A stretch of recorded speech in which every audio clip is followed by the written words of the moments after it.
Maybe I'm crazy, but Thanksgiving is better than Christmas. I don't disagree. Yes! Maybe I'm crazy, maybe I'm not. Welcome to Maybe I'm Crazy podcast. I'm Joy Taylor. That is Donnie. Hello. Everyone is out today. No one here. Except for Jeremy. Jeremy, our hero, is here. So everyone's gone for Thanksgiving. So Donnie is going to tough it out with me and help me out on the podcast today. Shout out to Heller and T, who are obviously enjoying Thanksgiving with their families. And look, it's not a diss to Christmas. I love Christmas. I love Christmas music. I love decorating the tree and all that stuff. But it's very expensive. Christmas is expensive, and the older you get, the more expensive Christmas gets. And look, Thanksgiving has all the great things that Christmas has, except for it's not as expensive, except for the flying, which is just absurd. But overall, I like Thanksgiving more than Christmas. And Donnie, you agree because? Less pressure. It's like a different version of what you just said. A whole lot less anxiety around this time of year. But the anxiety is starting to build. That's what Thanksgiving is to me. It's like the beginning of the anxiety. Of the holiday season, yes. Yeah. Because then really they get it cracking right after Halloween is over. With like, all right, just we're ready right now for you to start spending money and getting your stuff together. So it is now officially the holiday season. We had a great weekend of football, which we're going to get to in just a moment. But since it is Thanksgiving week, we're going to do our Thanksgiving traditions, our top 5 Thanksgiving traditions.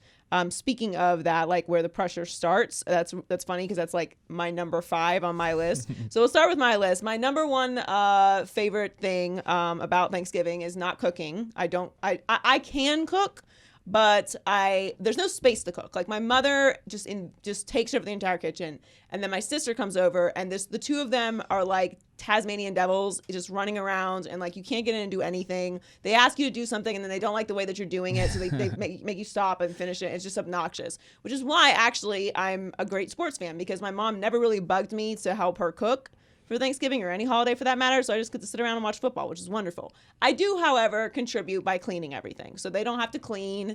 I don't cook. Watching Elf is actually the last thing we do, but at the end of the night, after everything is finished, to welcome the Christmas season, we all watch Elf together, which is amazing. Obviously, I get drunk because I am not cooking, and watching football, and then of course you gotta squeeze a nap in there at some point because you're tired. You've done a lot of work eating all that food. And of course, being grateful for all the family time that I get to have. But that's my list. All right, so let's do your list next since you're here, Donnie. All right, my number 1 and my 2, they are my favorite things about Thanksgiving and Christmas. Dressing and stuffing and chitlins and hot sauce. Okay, wait a minute.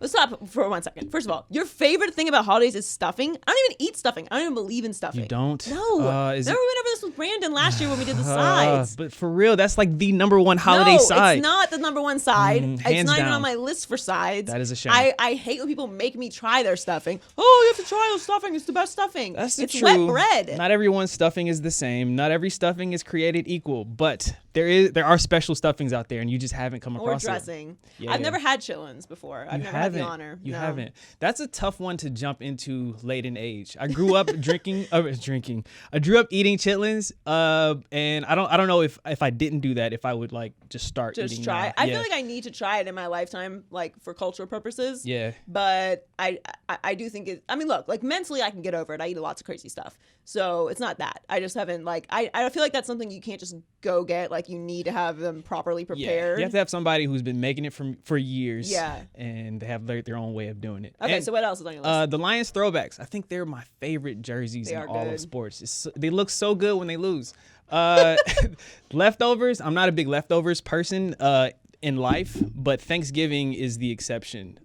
You can't like let that suit. No, it's great food for like 3 days. Yeah, That's exactly. Why you gain It so much lasts. weight. Exactly. And number 5 ties into number 3. Every year, Thanksgiving, I get to watch a Lions game, and every year almost we lose. It depends, but this one is a little bit more upsetting than normal because the season is already over. Yeah, your season's over. I believed in the Lions. Remember earlier in the year when You I was did. like, yeah, the Lions are actually good. And you were like, no, Joy, they're not. That was pretty dumb. Yeah, I should have listened to you. It's like, it would be like someone telling me about the Dolphins. Like, no, you don't know about the Dolphins. Yeah, I do. yeah. That's a good list. It's a good list. And Appreciate you have a chance this year. They might pull it out. They're playing the Bears. We'll see. Game that doesn't matter. So let's do Haller's list since he's not here. Okay, bringing up politics. That's Haller's white, so that's what they do at White Thanksgiving. The discussions this year are about to be crazy. They are about to be crazy. We don't talk about politics in my family because I mean, what is there to discuss? We're not. I mean, we're all on the same page, so there's nothing really to talk about there. Real. Sneaking outside to smoke, eating steroids before dinner. I don't understand that What's sentence. the steroids thing? I don't know if that was a typo. I meant to ask him, like, is that a typo? What are you talking about? Sneaking outside to smoke, not advised in all families. I would be in a lot of trouble if I snuck outside to smoke. I have snuck outside to smoke. Sorry, Mom. Many times, but just not on Thanksgiving because it's, you know, there's kids there. Yeah. The smell lingers. It's right. Yeah. And nobody's vaping anymore. I mean, who has time for that?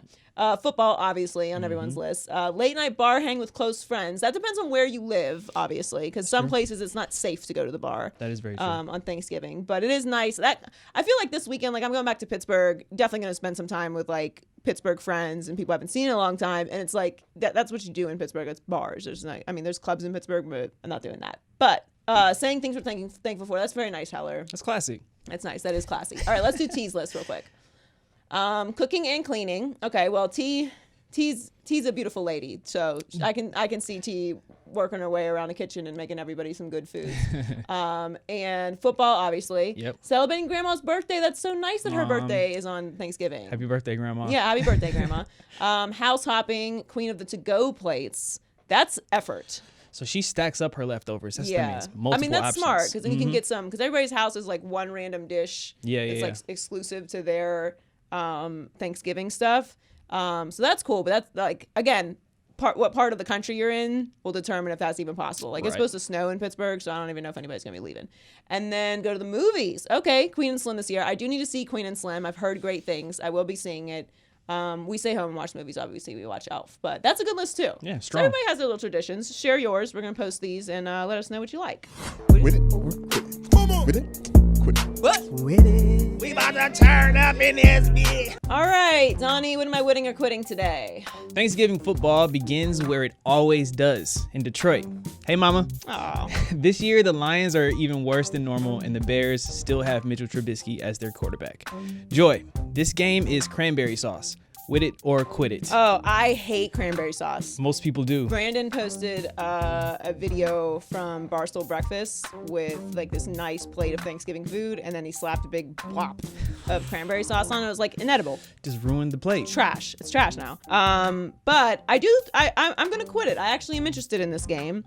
It's at Detroit. I think that Chicago will. Okay, so Chicago's is favored by 3. So I think Detroit is going to win and cover. So there you go. So you're going to have a nice early Thanksgiving game. The Bears beat the Giants last week, 19-14, thanks mostly, obviously, to their defense. They're now 5-6. The Lions lost to the Redskins and Dwayne Haskins, who was so excited he ran off to take a selfie. They dropped their 4th straight game and the 7th in their last 8th. But falling 19-16 on the road to Washington is obviously not ideal. They're 3-7-1 on the season now. The Bears beat the Lions 20-13 in week 11, but I think they're going to turn it around this week. It is at home. As you said, it's a Thanksgiving tradition. So I think the Lions actually play a great game and win this game and cover as well. So I'm taking the Lions big in this game. And it's starting off the day. So like it's 2 classic teams. I don't think we're going to see Matthew Stafford. I think he's still going to be out with his injury. So but yeah, I'm going to quit it. It's not cranberry sauce. I think that this game will be a waste of my time, but the jerseys will be looking the jerseys pretty nice. will be great. Yeah. You are a Detroit fan, so you're sad. You're usually sad, but I'm into this game. All right, what's next? This looks like a must-win for Jason Garrett's Cowboys after taking a sleet-soaked loss in New England. Meanwhile, the Bills are in need of a strong finish to secure that first wildcard spot in the AFC. Joy, this matchup's the main course our collective stomachs have been growling over. With it or quit it? It is. I'm going to wit it on that. It's definitely the turkey with the sauce or the gravy, whatever you like to call it. I call it gravy. I'm obviously huge on this game. Dallas on Thanksgiving Day is big. They're favored by 6.5 at Jerry's World. I'm going to take Dallas to win, but the Bills to cover. I think it will be a close game. It has big stakes for both teams. Obviously, the Bills have a comfortable hold in the first wild card spot in the AFC at 8-3, but they do need to finish the season strong. They crushed the Broncos on Sunday 20-3, as they should, but this game's at Jerry's World, so there's going to be a little more intense of a crowd, and it's a big primetime game on the holiday. So obviously, we watched the Cowboys take the L to the Patriots, 13-9. Everyone's freaking out over that loss. The Patriots had won 20 straight games at home. So the coaching was abysmal, as we know, but this game's a must-win for the Cowboys, in my opinion. So can't drop 2 in a row. This is a huge, huge game, especially for the Cowboys. Run the ball, be prepared, and don't get back-to-back penalties on punts and stuff like that, and I think they'll be fine. But I do think Buffalo will cover. Cowboys will win. All right, what's next? Revenge is a dish best served cold. Agreed. Same for dessert. Agreed. The Saints look for some sweet payback for a Week 10 blowout against the undercooked Falcons. This NFC South matchup will be the cure for Thanksgiving's inevitable itis. Wit it or quit it. It's very clever writing by you this week, Donnie. Thank you. I am going to wit it, actually. This is a very important game for the Saints. The Falcons, we know they're out of it, and they're probably going to have a new coach next year. But Falcons are sneaky. They will just decide to sack you 15 times and ruin your day. And the Saints don't want to lose to the Falcons. Obviously, they upset the Saints 26-9, and they played in Week 10. The Saints' only other loss to the Rams in Week 2. They put a lot of pressure on Drew Brees, as you can see in this photograph. In Week 10, they sacked him 6 times. So over 60% of Atlanta's sacks in the entire season came in Week 10 and 11. And then they went back to being non-existent against Jameis Winston, who got a win for once. So, Atlanta's not going to sustain that level of play, obviously, because that's not who they are. They're 3-8 this season for a reason. But the Falcons have also surrendered at least 20 points in 9 of their last 11 games. That's not good when you're playing New Orleans, Drew Brees, in a revenge game on primetime with Michael Thomas having the season of a lifetime. So I think that New Orleans wins and covers. I think it's close early, but then eventually the Saints pull away. So a nice finishing game to get into your Christmas, traditions, whatever you finish your night off of. I'll be watching this right before Elf, basically. But I do think the Saints win and cover. So great games though, all classic matchups, and obviously the Cowboys-Bills is the one we're probably going to pay the most attention to because it has the biggest stakes. But the Saints nobody wants to lose in these situations, obviously, and the Saints cannot afford to lose to the Falcons. So I'm excited for this game. Full course meal of games. Feels good. Appetizer, main dish. This is dessert, and you wrote it that way too. Yeah, that was the plan. All right, time for petty court. I don't have my wand today because it's Thanksgiving, so I think I had last year I had one of the gobble gobbles. Yeah, it's fine. Petty wand. Joe Theismann is being petty. So Dwayne Haskins, selfie of the year. He managed to put the Redskins in position to win a game, actually. And they beat your Lions. I'm sorry about that, Donnie. It's okay. Well, he missed the last snap of the game, and Case Keenum had to come in to kneel down because he was busy taking this selfie with fans. Joe Theismann, not pleased, tweeted, "How do you miss the last snap of a game because you're taking selfies? Theismann spells it, you are. That's unprofessional and wrong. He also said it was something that was immature to miss that moment. I felt bad for Dwayne, but he brought it on himself. It's unthinkable. I mean, it really is. That's unthinkable that you're in a situation where you have a chance to have quarterback to your first victory in professional football, and you don't get a chance to share that moment with your teammates. And that's the thing that got me. When you get a chance to huddle in that victory formation, you step in the huddle and you go victory formation on one. You take the last snap. That's a very sacred moment to me. It always has been in football. I remember the one in the Super Bowl vividly, and that's a moment you share with your teammates. People don't understand that. That's the camaraderie of this game. Listen, Joe Theismann sacrificed his blood, sweat, tears, and soul for the game of football. So I feel him. It's got to be painful to watch his team constantly go through this endless cycle of nonsense. And I don't want to be old school crabby person that's like, yeah, I don't take selfies. But it's kind of one of those things where it's like, come on, you can get away with this in college, but this is professional football. You got to have some awareness here. I get it. He's young, and the Redskins have had nothing to cheer for all season. And this is a nice moment for fans, but just do it 5 minutes later. And this is the kind of the thing. This is why the Redskins are dysfunctional. In a small way, these details are what matters, right? It's the pebble in your shoe, not the mountain. This is what it is. You got to go out there and finish the game. It's just I don't want to come down on him too hard because it's just you can't do this, man. You just can't.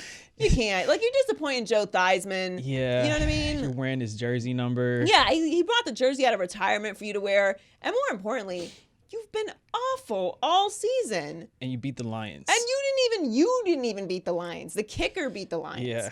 You got them in position to do it. It's not like you threw the game-winning touchdown or something. This is not it's just, I don't love it.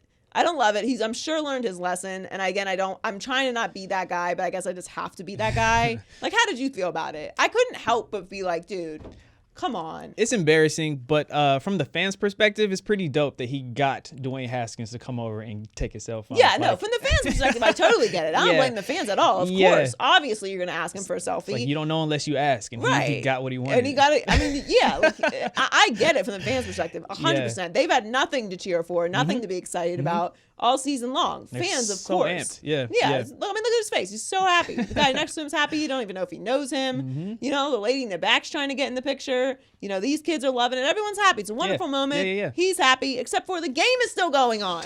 They're caught up in the moment. It's not over. It's not over. Yeah. I don't know. I hate to be that guy. I have to keep it real, and that's just how I felt. Like, it's just not. It's not disciplined, and like, just do it 5 minutes later. Just 5 minutes later. Like, miss your interview after the game to do it, right? But you can't miss. Like, I don't know about all this like victory formation, sacred moment stuff. Seems like a bit of a lot, but like, he can't be like looking for you and you're overtaking a selfie. So he's got to. We didn't even know if you were going to be the starting quarterback. Woo.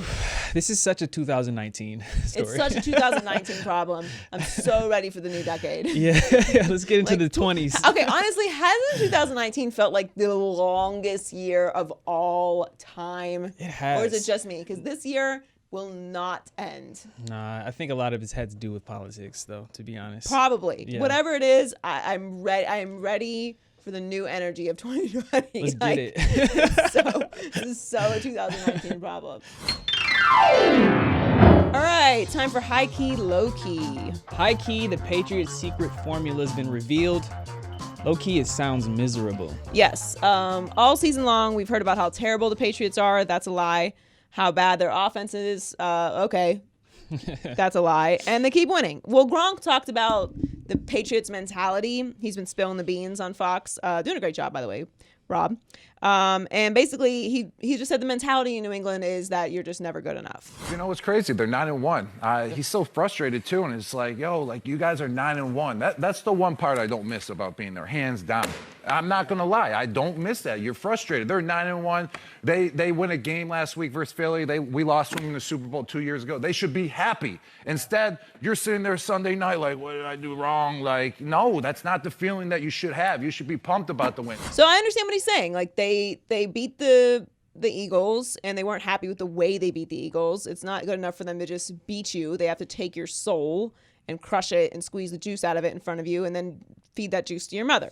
But that's how they get down. And what he's saying is really telling. Like, the way that Gronk is talking about it, like, okay, you had a great game, you won, but you dropped 2 passes, and all you can think about is, how you drop those passes. And it's just, that's what this kind of success requires. Bill Belichick and Tom Brady are 2 great grumps. That's who they are. And Tom Brady talks about it. He said, he goes through a lot of emotions during games and after games. And, depending on when you catch him is the mood that he'll be in. And if you've ever been around somebody who's extremely competitive, that's how they are. They're very moody because they want to win all the time. And this level of winning requires that you stay a little bit humble. And that's why Bill Belichick is always going over the top with the praise of the opponent. Oh, Cincinnati, Andy Dalton, he does a lot of things right. Like, it just... what? And the sound is unusable because it's just nonsense. Like, it's not that the teams he's playing aren't good. It's just that he goes so over the top with it, and he does it for a reason. It's mind games. Everything is mind control. And he's trying to keep his team from getting too full of themselves so that they're always trying to improve. So I get it, but that can be exhausting for people. I mean, some people just want to have fun, and that's fine. There's a place in time in life and organizations that just want to have fun all the time. And that's not to say that they're not going to win. It's just going to be a different kind of winning. But when you're talking about dynasties, and that's why I always say, we're never going to see this Patriots situation ever again. It's never, ever, ever, ever, ever, ever going to happen again. Not in my lifetime or 20 lifetimes to come. Bill Belichick and Tom Brady are a very special couple.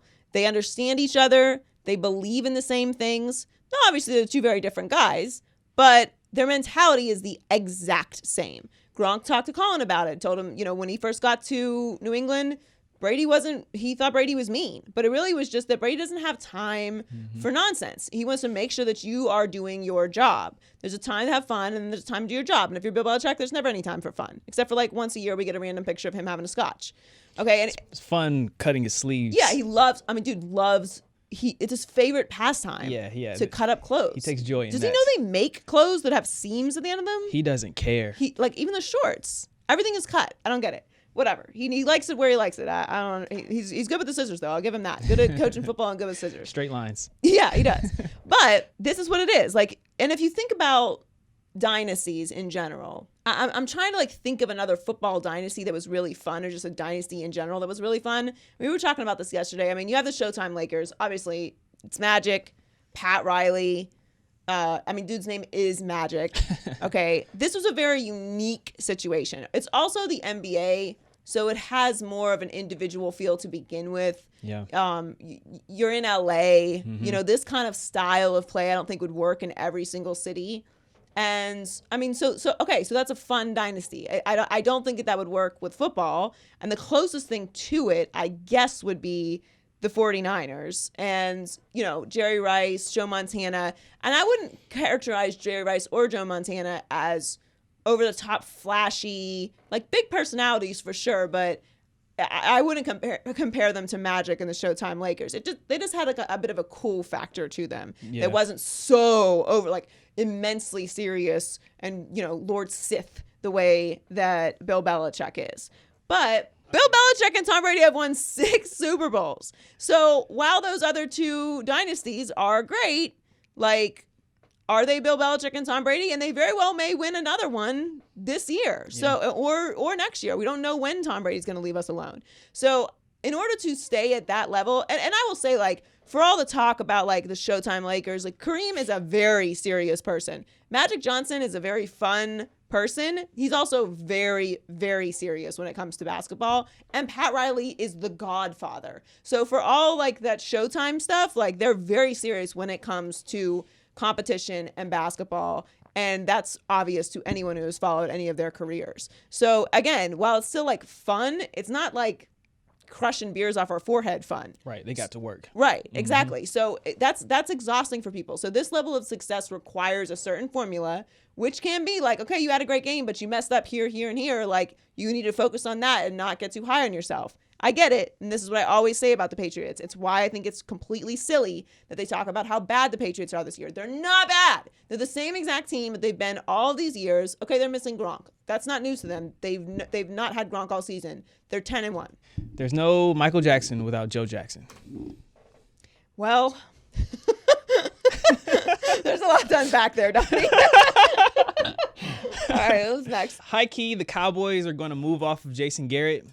Low key, who can win in Dallas? I don't know. So Jerry was really unhappy with the coaching after Sunday's game, speaking of the Patriots and just continuing to win. It probably didn't help that everyone in the entire world was watching. It was the highest rated regular season game since 1996. Shout out Fox. So, you know, everyone was watching the Cowboys not look functional and win a very, very, very important game. Now, that said, the Patriots had won 20 games in a row in Foxborough. It is Bill Belichick, and they were favored by 6.5 points. So it's not like they were supposed to go in there and dominate anyway. So I don't even consider this to be a bad loss for Dallas. I mean, obviously it would have been a great win for them, but I don't think just because you didn't get the win, it's a bad loss. The bigger tell was how they lost. I mean, 2 penalties on that punt. I was literally staring at like, what the hell is going on? Like, how do you have 2 penalties on a punt in the fourth quarter? What are you doing? It's embarrassing. It's coaching. He's right about that. Special teams is coaching. You have to be prepared, know what you're doing, and the Patriots let you beat yourself. Right. That's the main thing that the Patriots do. When they don't have a spectacular offense, when they don't have all the talent in the world, they just let you make mistakes and then they take advantage of it. Jerry went a little scorched earth.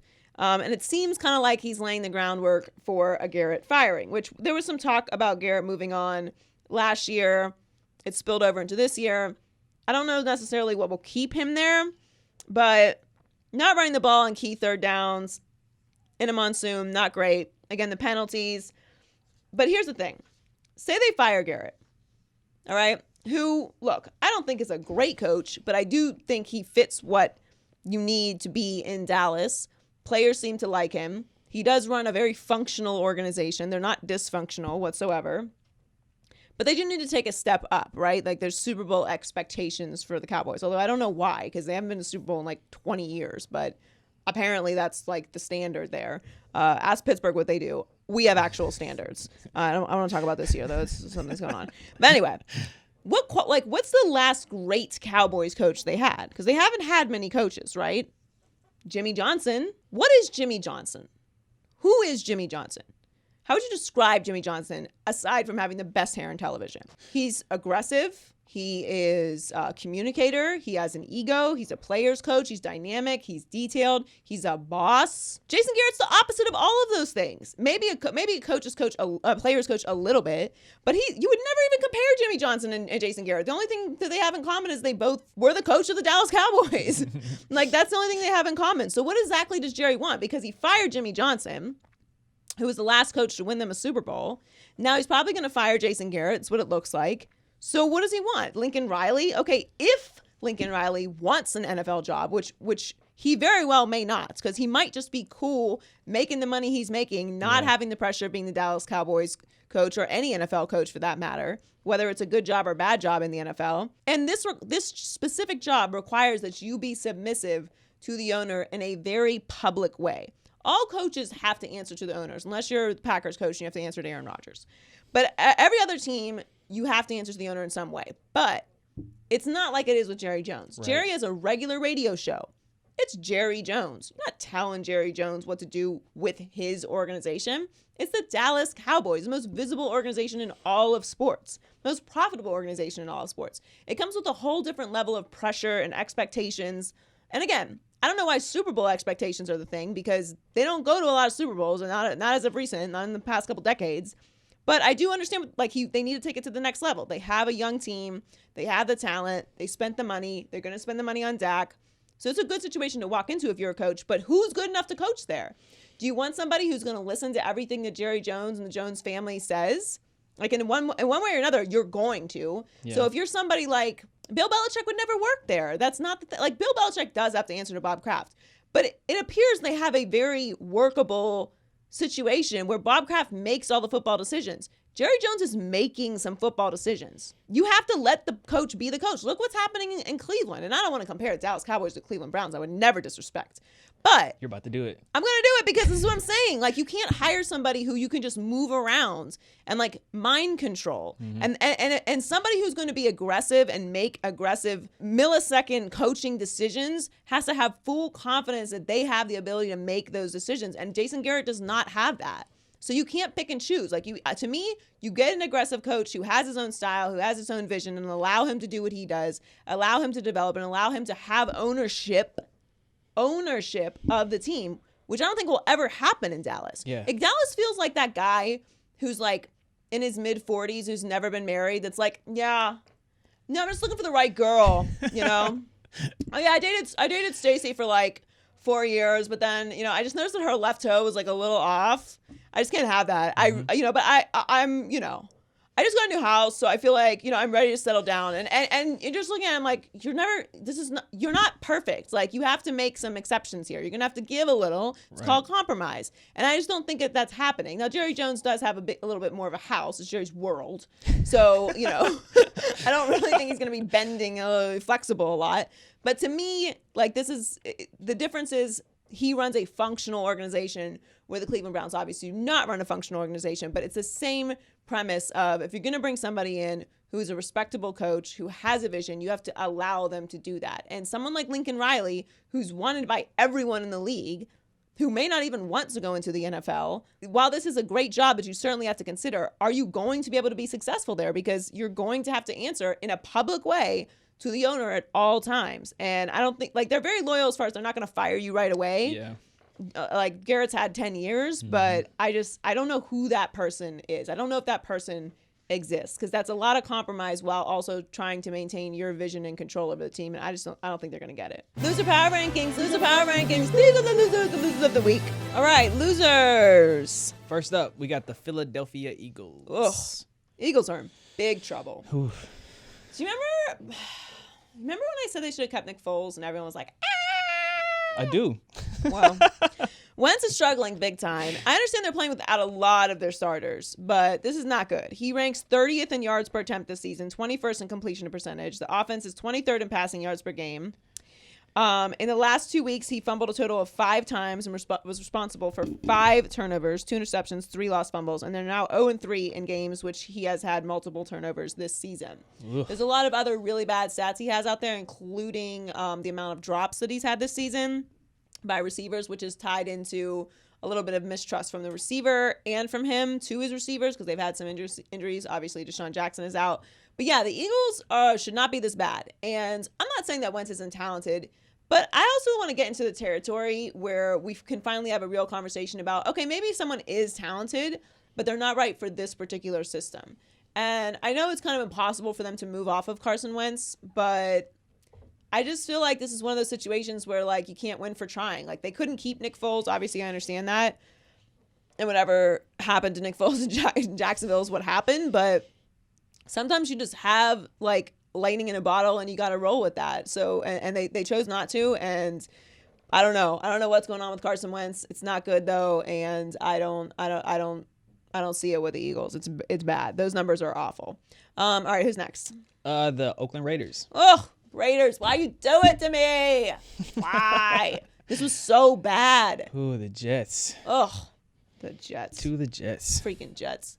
Well, look, this was a disaster for the Raiders, and they're in the playoff run, so this was not a loss that you wanted to take. They got completely demolished by the Jets.